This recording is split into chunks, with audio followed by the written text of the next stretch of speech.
नाम जाप का गिनती हम भी करते हैं, करना चाहिए, पर उसका मतलब इसलिए नहीं करना चाहिए कि नाम इतना जाप हमने कर लिया, इसलिए करना चाहिए कि कम से कम इतना तो हमें रोज जाप करना ही करना है। दोनों में फर्क है।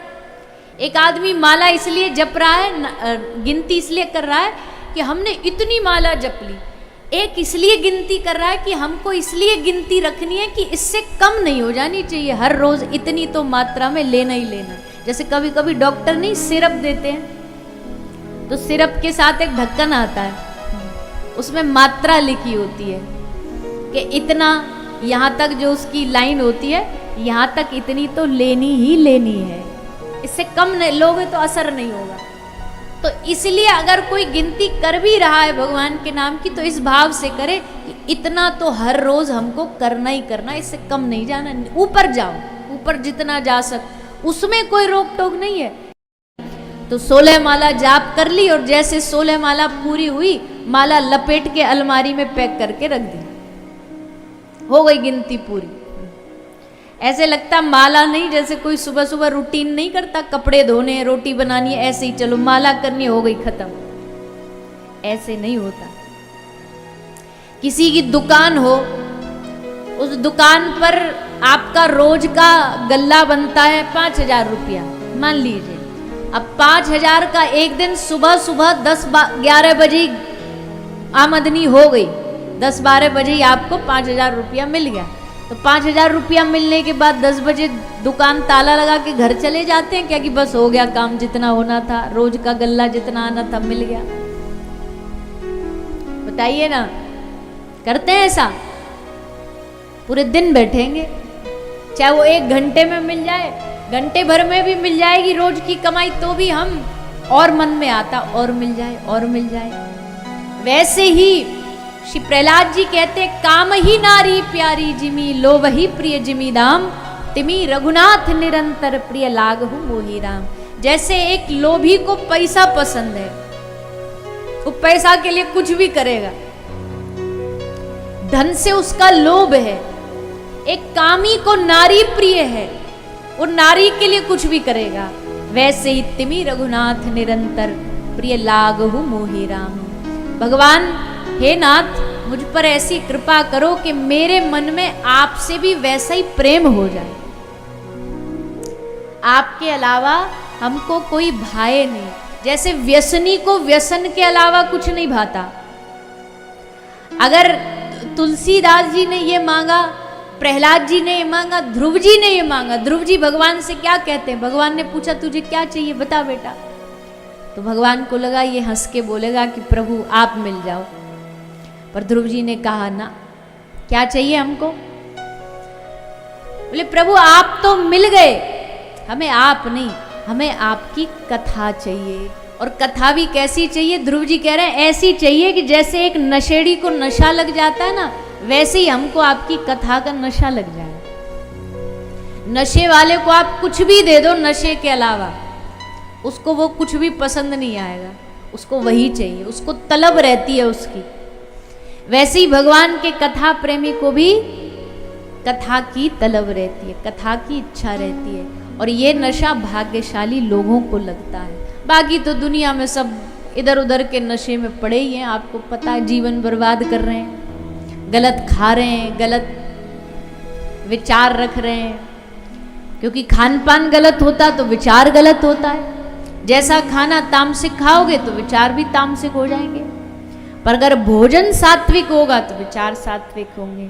तो उस नशे को तो दुनिया करती है, उस नशे में क्या है? लेकिन असली बात तो तब है जब भगवान की कथा का, भगवान के नाम का एक नशा लग जाए, आदत पड़ जाए। आदत ऐसी पड़ जाए, आदत बहुत बुरी चीज है ना, किसी भी चीज की आदत पड़ जाए छूटती नहीं है। पर भगवान की कथा की आदत एक ऐसी आदत है जो जिसको पड़ जाए उसका कल्याण कर देती है। इसलिए अपने आप से पूछिए आपके जीवन में कौन कौन सी आदतें हैं, और फिर ये देखिए अपने आप से ये पूछे क्या भगवान की कथा की आदत भी है?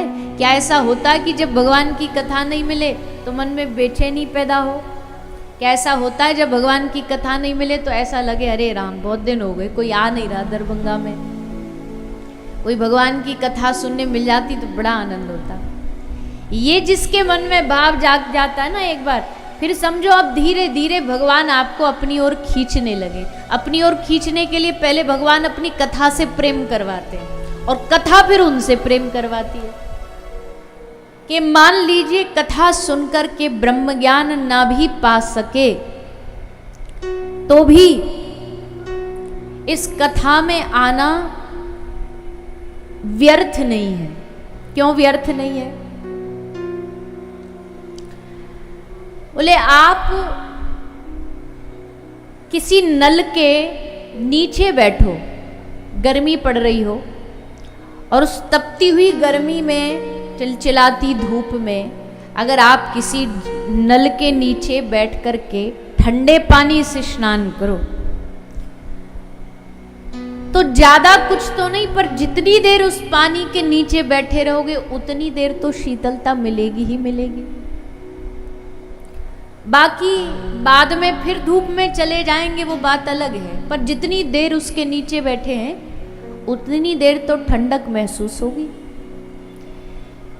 ठीक उसी प्रकार बाद में कथा कितना लाभ देगी न देगी वो बाद का विषय, देती तो है, पर फिर भी अगर कोई उस पर प्रश्न उठाता है कि नहीं नहीं कथा तो क्या लाभ देगी, लेकिन जितनी देर हम यहाँ भगवान की कथा में बैठेंगे कम से कम उतनी देर तो हम जीवन में बुराइयों से बच पाएंगे, उतनी देर तो हम भगवान का स्मरण कर पाएंगे, भगवान को याद कर पाएंगे।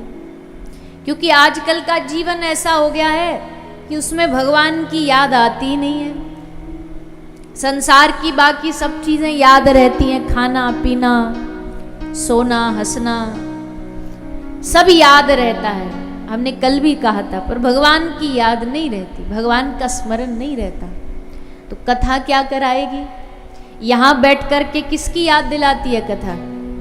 अब यहाँ बैठ कर के हम किसी अभिनय की बात तो करेंगे नहीं, किसी राजनीति की बात तो करेंगे नहीं। यहाँ बात होंगी भगवान की, यहाँ बातें होंगी उनके स्वभाव की, यहाँ उनके नाम का कीर्तन होगा। तो जितनी देर हम यहाँ बैठे उतनी देर तो भगवान की कथा हमें भगवान से जोड़े रखेगी। इसलिए आज के समाज में अगर सबसे उत्तम कोई साधन है भगवान को याद करने का या भगवान से प्रेम कराने का तो वो भगवान की कथा है। उसमें भी भागवत, जब श्री आगे आज का प्रसंग है पर अभी याद आ रहा है तो बता रहे, जब श्री व्यास जी ने अन्य पुराणों में भगवान का यश भी गाया, लेकिन नारद जी ने कहा कि प्रभु आपने अन्य पुराणों में भगवान की प्रभुता का वर्णन किया है, वो भगवान कितना बड़ा है ये बताया है, पर वो भगवान कितना अपना है ये नहीं बताया। बड़ा तो बता दिया, उनके वैभव का वर्णन तो कर दिया। तो व्यास जी ने कहा यही तो करना था, भगवान की यश कीर्ति तो गानी थी। बोले हाँ भगवान की यश कीर्ति गानी थी, आपने वो सब गाई अन्य पुराणों में, पर भगवान का स्वभाव कैसा ये नहीं बताया। क्योंकि भगवान के स्वभाव से ही तो प्रेम होता है। वो कितने बड़े प्रेमी हैं, वो कितने बड़े भक्त वत्सल हैं, आपने ये नहीं बताया। उन रचनाओं को पढ़कर के भगवान से श्रद्धा तो हो जाएगी पर भगवान से प्रेम नहीं होगा। ऐसा कुछ लिखो ना जिसको पढ़कर के भगवान से प्रेम हो जाए। तब श्री व्यास जी ने 18वां पुराण लिखा जिसका नाम है श्रीमद् भागवत महापुराण। ये इसलिए लिखा कि इसको पढ़कर के भगवान में श्रद्धा नहीं लानी है, इसको सुनकर के भगवान से प्रेम प्रकट करना है।